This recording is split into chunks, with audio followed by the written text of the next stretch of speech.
अस्सलाम वालेकुम। Today English sentence. English बोलना सीखें इंतहाई आसान तरीके से।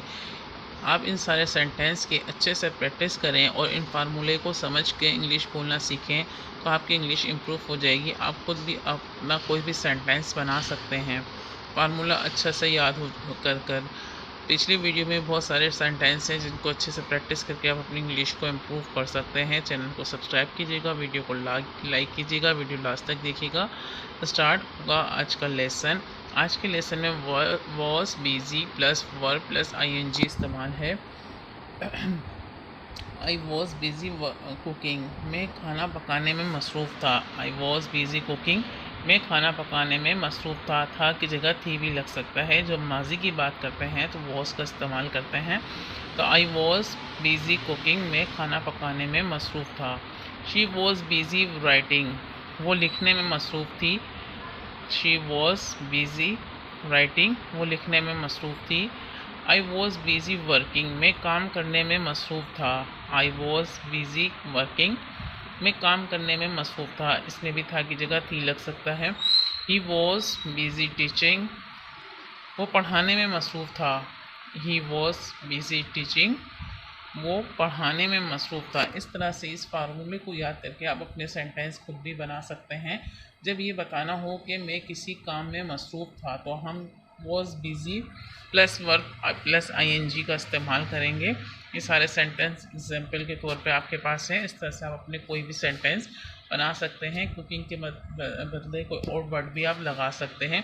तो आई वॉज कुकिंग है, उसके बदले में हम और कोई वर्ड भी लगा सकते हैं आई वॉज के बाद कुकिंग के बदले। नेक्स्ट सेंटेंस है, इस सेंटेंस में यूज़ किया गया है was plus not plus busy plus verb plus ING. जब ये बताना हो कि आप किसी काम में मसरूफ़ नहीं थे की जगह थी भी आ सकता है अगर आप लड़की हैं तो। जब ये बताना हो कि आप किसी काम में मसरूफ़ नहीं थे, ये वही सेंटेंस है, उसमें नोट नहीं था, इसमें नोट आ गया तो नोट के बदले नहीं का सेंटेंस बन जाएगा। नोट के meaning I was not busy cooking, इसमें भी माजी का इस्तेमाल किया गया है। मैं खाना पकाने में मसरूफ़ नहीं था, मैं खाना पकाने में मसरूफ़ नहीं था या थी। I was not busy cooking, वो लिखने में मसरूफ़ नहीं थी। She was not busy writing, इसमें नोट का इस्तेमाल किया गया सारे सेंटेंस में।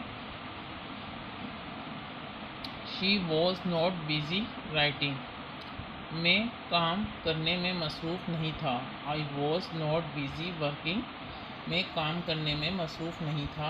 I was not busy working, वो पढ़ने में मसरूफ़ नहीं था। He was not busy teaching, he was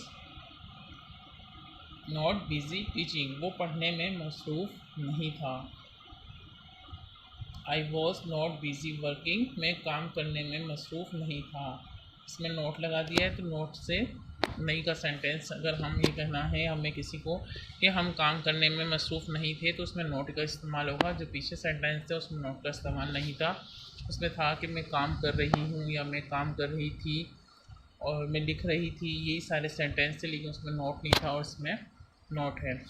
आप इस फॉर्मूले को यूज़ करके कोई भी सेंटेंस बना सकते हैं, जैसे कि मैं खेलने में मसरूफ़ था, मैं खाने में मसरूफ़ था या मैं किसी और काम में मसरूफ़ था।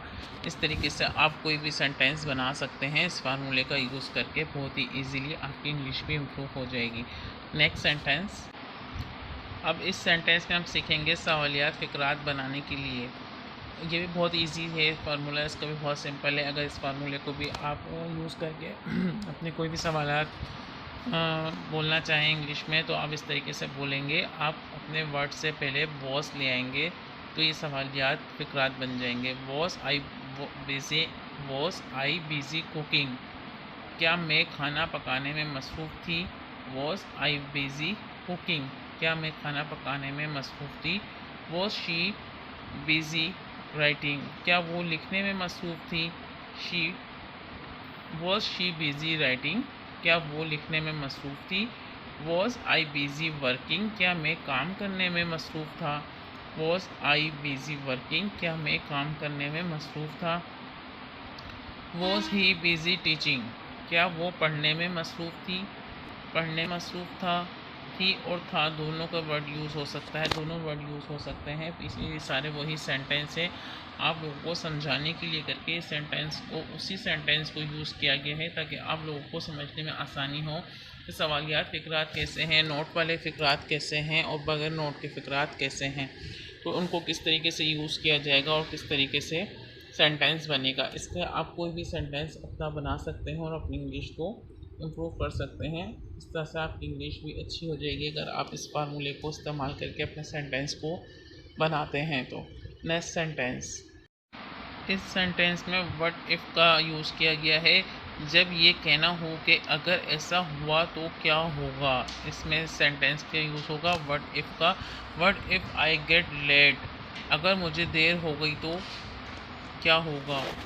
इसमें क्या होगा के लिए करके वर्ड यूज़ है what if I get late, अगर मुझे देर हो गई तो क्या होगा। What if I go there, अगर मैं वहाँ चला गया तो क्या होगा। सवालिया जुमला है ये भी। व्हाट इफ़ शी सीन मी, अगर इसने मुझे देख लिया तो क्या होगा। What if you don't come, अगर तुम ना आए तो क्या होगा। What if you don't come, अगर तुम ना आए तो क्या होगा। आपको समझना है इस सेंटेंस को और अच्छे से प्रैक्टिस करनी है। तो ये सेंटेंस भी बहुत ही ईजी है, इस फार्मूले का यूज़ करना है। सिर्फ पास्ट और प्रेजेंट दोनों सेंटेंस में यूज़ किया जाएगा। But if I get later, अगर मुझे देर हो गई तो क्या होगा।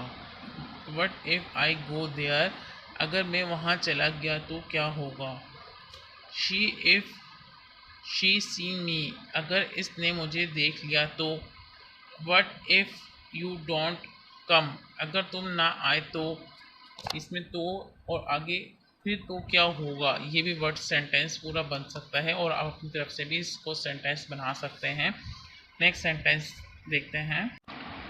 What if you lost your wallet, क्या होगा अगर तुम्हारा बटुआ खो गया। What if you lost your wallet, क्या होगा अगर तुम्हारा बटुआ खो गया। What if I had फ्लेन down, अगर मैं गिर गया होता तो। What if she had catch मी, अगर इसने मुझे पकड़ लिया होता तो। What is I had call you, अगर मैंने तुम्हें कॉल की होती तो। What if I had call you, अगर मैंने तुम्हें कॉल की होती तो। ये भी सारे सवालिया जुमले हैं, सेंटेंस हैं, इनके साथ भी व्हाट इफ़ का यूज़ होगा। पास्ट प्रेजेंट में दोनों में यूज़ होगा और प्रेजेंट में पार्ट्स में इस तरह से हैड भी लग सकता है साथ में सेंटेंस के। If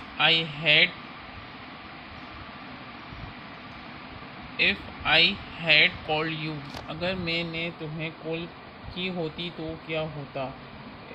what if you lost your wallet, क्या होगा अगर तुम्हारा बटुआ खो गया तो। इस फॉर्मूले को भी अच्छे से सीख के समझ के आप अपने सेंटेंस खुद बना सकते हैं और अपनी इन सेंटेंस की प्रैक्टिस करके अपनी इंग्लिश को इम्प्रूव कर सकते हैं। नेक्स्ट सेंटेंस देखते हैं। Do you ever plus verb plus object, जब कभी ये पूछना हो कि आप कभी कोई काम करते हो। डू यू एवर स्टडी, क्या तुम कभी पढ़ते हो। Do you ever watch film, क्या तुम कभी फिल्म देखते हो। डू दे एवर ट्रेवल, क्या वो कभी सफ़र करता है। Do you ever listen to music, क्या तुम कभी गाना सुनते हो। डू यू एवर स्टडी, क्या तुम कभी पढ़ते हो। Do you ever watch film, क्या तुम कभी फिल्म देखते हो। डू दे एवर ट्रेवल, क्या वो कभी सफ़र करता है। Do you ever listen to music, क्या तुम कभी गाना सुनते हो। Next sentence. जब कभी ये पूछना हो कि आप कभी कोई काम करते थे। डिड यू एवर स्टडी, क्या तुमने कभी पढ़ा। Did you ever watch film, क्या तुम कभी फिल्म देखी, क्या तुमने कभी फिल्म देखी। डिड दे एवर ट्रेवल, क्या तुमने कभी सफ़र किया। Did you ever listen to music, क्या तुमने कभी गाना सुना। गाने सुने। डिड यू एवर स्टडी, क्या तुमने कभी पढ़ा।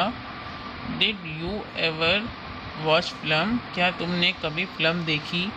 डिड दे एवर ट्रेवल, क्या तुमने कभी सफ़र किया।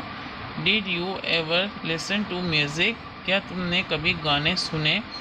कभी जब कभी ये पूछना हो कि आप कभी कोई काम करते थे, उसमें ये डिड यू इस्तेमाल किया जाता है।